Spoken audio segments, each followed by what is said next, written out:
Está no ar, programa Contraponto. Apresentação, Vanderlei Soares.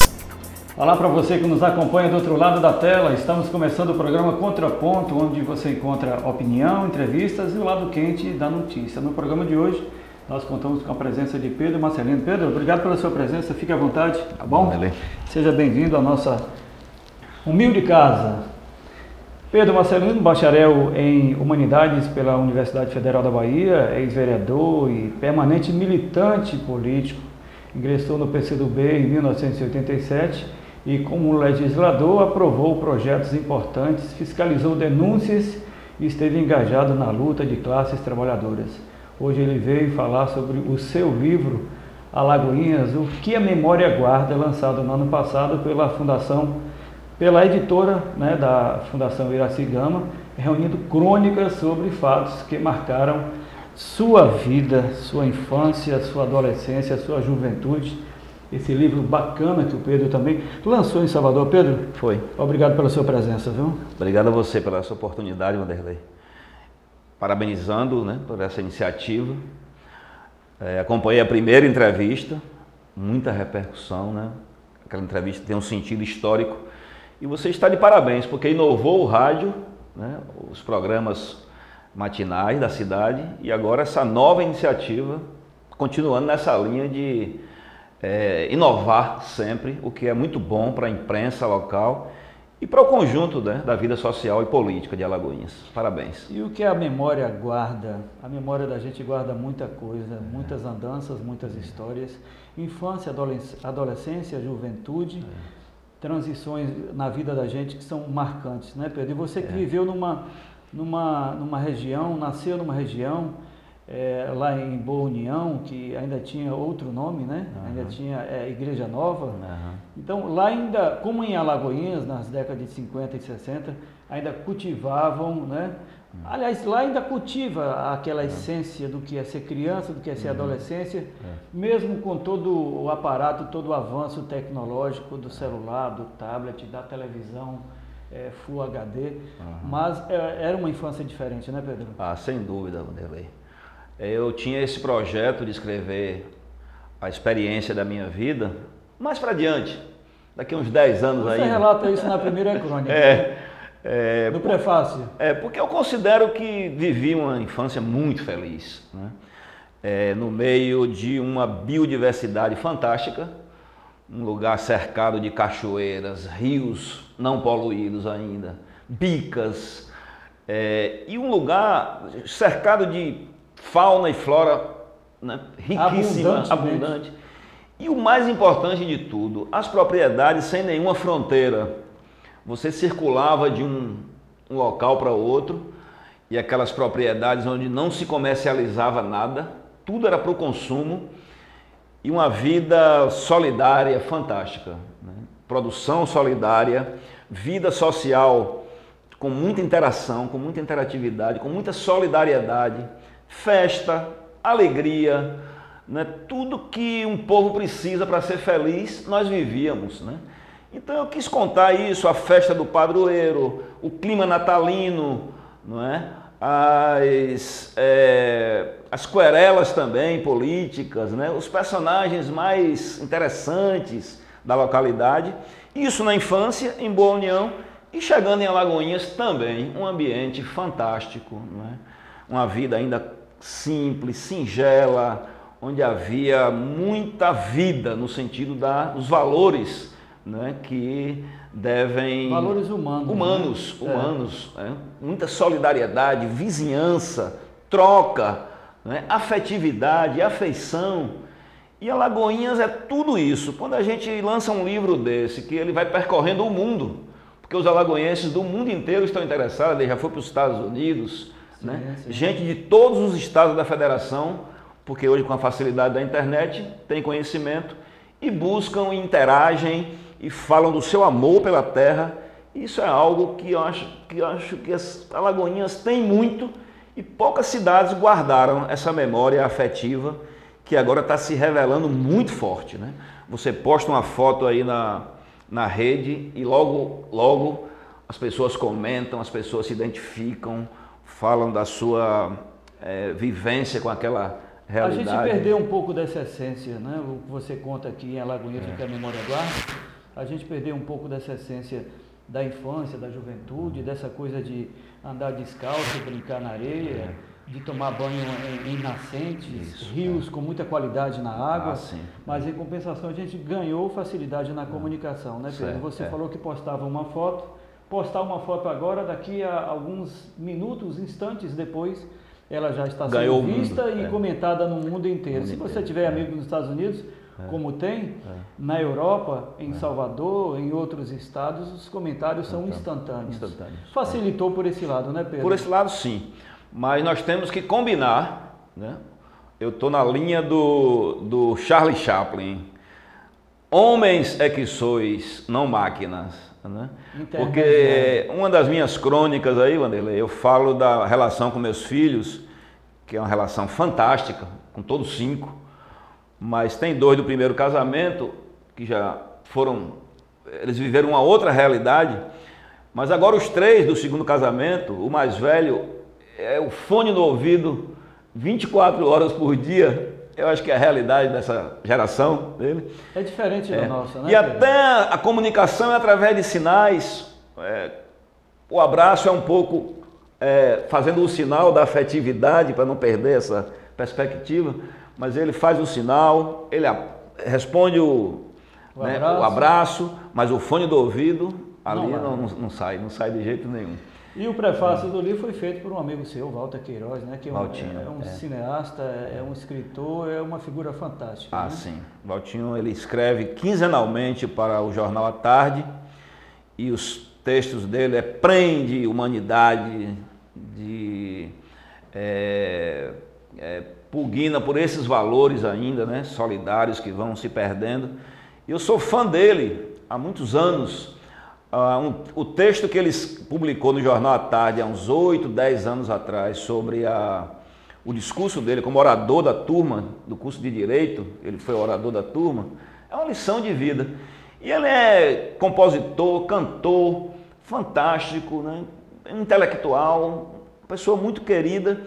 E quem ia fazer o prefácio do meu livro era o Antônio Torres, o atual membro da Academia Brasileira de Letras. Torres, ele passou por Alagoinhas, né? Foi do Junco, Sátiro Dias, mas a formação dele toda como jornalista, como intelectual, começou aqui no no jornal do Dr. Walter, no Alagoinhas Notícias, o Alagoinhas Jornal, e daí ele, através do João Marinho, que era do Partido Comunista, aliás, tinha um comunista aqui em Alagoinhas que leu as crônicas dele no jornal do Dr. Walter e o encaminhou para o Jornal da Bahia. Aí começou a carreira, né, como jornalista publicitário e depois grande escritor, uma obra monumental que ganha o mundo inteiro. São Paulo, foi para o Rio de Janeiro.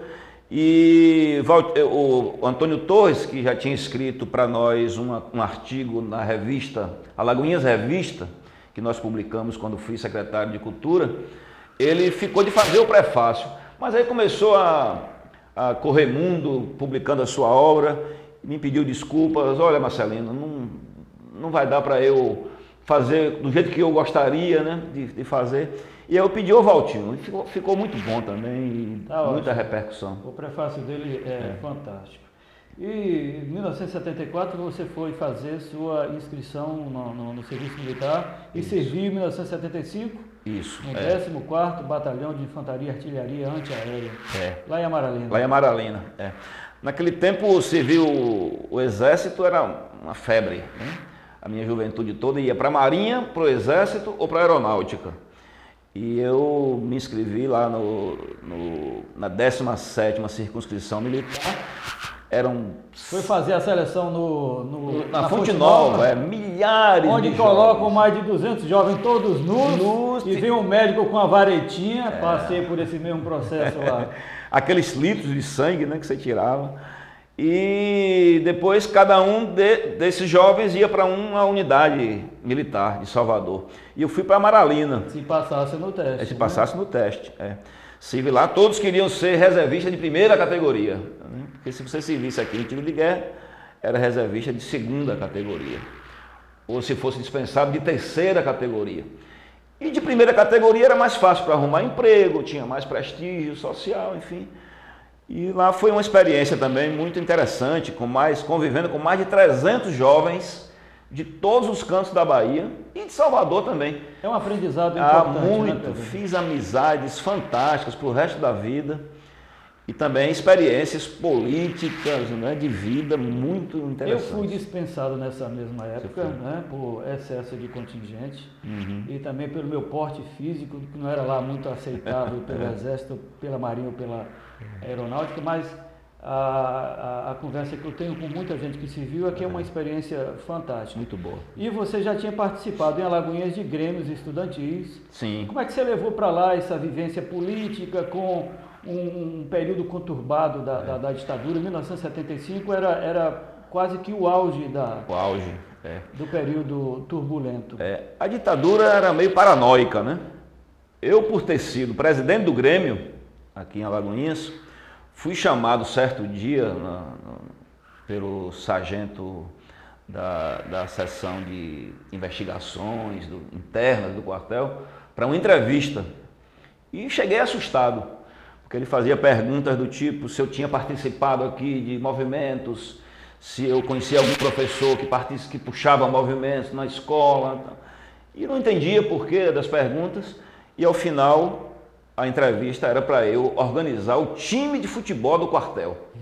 Então eles se cercavam de todos esses cuidados, porque era um perigo, né, alguém que pudesse organizar movimentos dentro do quartel. Mas ele sabia que você tinha participado do Grêmio? Sabia, porque eu informei na entrevista, né? Eu fui presidente do Grêmio da minha escola. Então eles...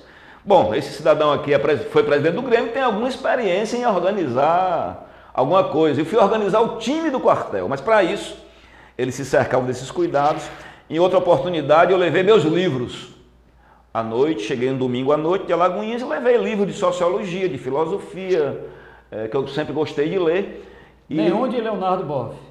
Na época não, Boff ainda não era uma figura conhecida, mas esses meus livros foram apreendidos na portaria e o sargento ligou para o oficial de dia assustado. Disse, tem um soldado aqui entrando com livro de sociologia e de filosofia.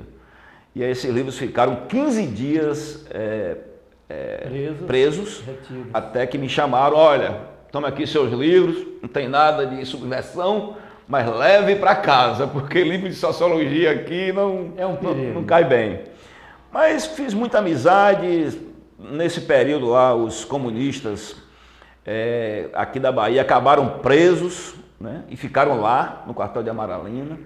Um clima de muita tensão nós vivemos durante 30 dias, as famílias chegando para visitar. Você acompanhou alguns desses alagoenses que foram presos lá? Não tinha. Não teve contato, não? Não, nessas prisões de 1975 não tinha nenhum alagoense. Tinha tido antes. O Aranha foi preso. Antes disso, em 73... Belmiro Deusete também? Não, Belmiro já foi em 64. Ah, foi em 64. Aqui, em 64, eles ficaram presos aqui, em Alagoinhas, no Senai, no antigo prédio do Senai.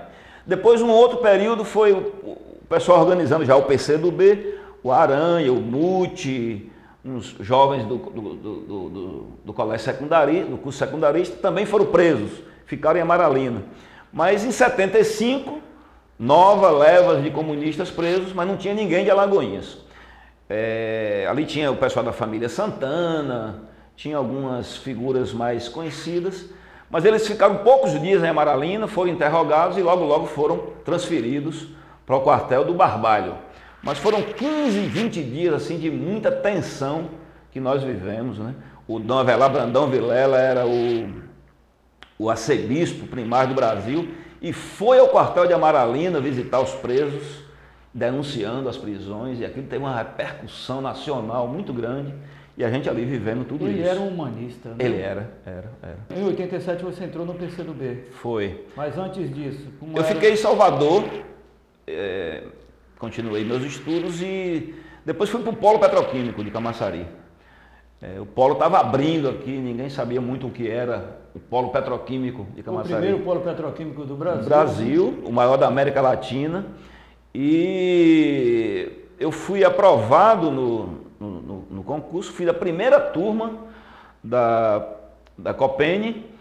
E para você ter uma ideia, aqui na Bahia não tinha estágio para a gente. Foram 300 selecionados que fizeram um curso de formação e esses operários foram todos para São Paulo, Rio de Janeiro, Recife, Minas Gerais, nos mandaram espalhados pelo Brasil inteiro para as refinarias de petróleo e poucas petroquímicas que existiam no Brasil já, a Petroquímica União em São Paulo, e nós voltamos, ficamos mais de um ano aqui ainda esperando montar as fábricas, né, que era um conjunto de empresas. E comecei também ali com fazer política sindical, trabalhei em 3 empresas do polo petroquímico, até que fui para o PCdoB e a minha militância política ficou mais aguda. Conheci aqui o Aranha, né, que voltara do exílio, se elegeu vereador, fez um mandato fantástico, organizou o PCdoB, ainda na clandestinidade. Em 1985 eu fui para o ato de legalidade do PCdoB no Colégio Serra e aquilo me impressionou sobremaneira. Mais de 5.000 pessoas, né? E o partido ainda na clandestinidade, buscando sair da clandestinidade. 85? Foi, em 85. 85, eu me lembro desse movimento. O Javier Alfaia estava ameaçado de ser expulso do Brasil pela ditadura e ao ser chamado para compor a mesa, foi uma explosão. E ele que tem descendência espanhola, né? Ele nasceu vindo para o Brasil. Né? A família fugindo da Espanha, né? Pois das regiões... Ele chegou aqui então com dias de nascido e a ditadura então considerava o estrangeiro, invocou a lei dos estrangeiros, que ele era presidente da UNE, nacionalizou ele. Para expulsá-lo do país. E foi uma reação de toda a sociedade baiana e nesse dia foi o auge disso. Eu nunca vivi uma emoção, Wanderlei, tão grande na minha vida, porque foram assim 20 minutos de ovação. O Javier passando pelo meio da multidão para chegar até a mesa dos trabalhos e foi todo mundo político baiano, os progressistas estavam lá, Valdir Pires. Foi aí que ele se projetou politicamente e se elegeu vereador. Vereador, deputado estadual, chegou a ser suplente de deputado federal, uma figura que marcou muito a geração dele. E você entrou no PCdoB em 1987? Eu já tinha um contato com o PCdoB bem antes, não tinha uma filiação formal, mas desde 81, 82, que eu atuava sob a orientação do PCdoB, influenciado pelo PCdoB. Até que me convenci mesmo, né, que era o partido que melhor se ajustava às minhas convicções políticas. Estou lá até hoje também, meu único partido político. E também o primeiro e único vereador do PCdoB no município. Não, o Aranha. Aranha foi do PCdoB? Aranha se elegeu em 82 pelo MDB. Porque o PCdoB estava na clandestinidade, em 82. Ele se elegeu pelo... O PCdoB, então, a tendência popular ficou abrigada no MDB. Na época do bipartidarismo, Do bipartidarismo, exato. A tendência popular, que era o PCdoB, mais a turma ali do Chico Pinto. Então, o Aranha foi eleito pelo PMDB, em 82. Em 85, ele se filiou ao PCdoB, depois que o PCdoB já legalizado. E então ele foi, na verdade, o primeiro vereador do PCdoB, mas eu fui o primeiro eleito mesmo pela legenda, né, em 96. O Aranha saiu do PCdoB, se filiou ao PDT, perdeu a eleição, não se reelegeu, e daí eu prossegui a luta dele por 2 mandatos, depois fui o vice-prefeito da cidade. E Aranha foi uma referência para muita gente na política? Foi. Aranha tinha um jeito muito particular de ser, e ele e o Gavaza, né, que veio para Alagoinhas para ser o presidente do PCdoB municipal. Gavaza também tem muita referência com Alagoinhas. Muita, fundou aqui o PCdoB. Gavaza, Leonel, Lídice, sim. Esse pessoal dessa mesma geração, né? Isso. A cidade não é de ninguém, né? A cidade é de todo mundo. Pertence aos munícipes a memória. Nós temos direito a essa memória, a conhecer. A memória imaterial. 2 coisas básicas que o cidadão tem direito. É a memória e também a decisão sobre o futuro da cidade. Isso não pertence a ninguém, a nenhuma liderança, não tem nenhum super-homem, não tem nenhum partido político dono, né, desses dois eixos da cidadania. Quem está no poder, às vezes, né, posa de dono da cidade. Posa de dono, e não acaba ferindo alguns preceitos, né, democráticos que deveriam... Então a gente aprendeu com Iracy Gama, através dos estudos dela e outras leituras que fizemos do que tem à nossa disposição sobre a história e a memória de Alagoinhas, que essa verve política de Alagoinhas veio desde a sua origem, né? Vieram os italianos, os franceses, os ingleses, e os ingleses para a construção, montar os trilhos, os franceses para a arquitetura das estações, Iracy que ensinou isso para a gente. E o principal foram os italianos, porque os italianos eram anarquistas, e eram operários, né? Vieram para tocar, para manejar locomotivas, e eles foram importantes porque eles criaram o movimento sindical. Então, o Salomão Barros conta no seu livro que em 1905, olha que não tinha nem o Partido Comunista do Brasil fundado ainda, Alagoinhas fez a primeira greve ferroviária do Brasil, do país. Né? Iracy Gama conta a influência dos ferroviários no muito grande, né? Político. E isso se projetou para um movimento estudantil, né, de muito vigor. Quando chegamos em 64, a cidade estava extremamente politizada e mobilizada, muitos jornais circulando ideias, né?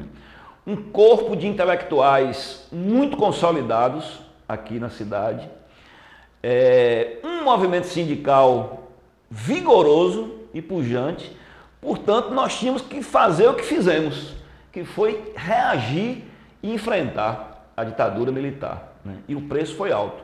Muita gente desaparecida, torturas, não é? Mortes, e a contribuição de Alagoinhas é para ser muito ainda investigada, como tem muitos pesquisadores, né, mergulhando na história do município, que ela não está contada ainda na sua totalidade. O programa Contraponto fica por aqui. Até breve.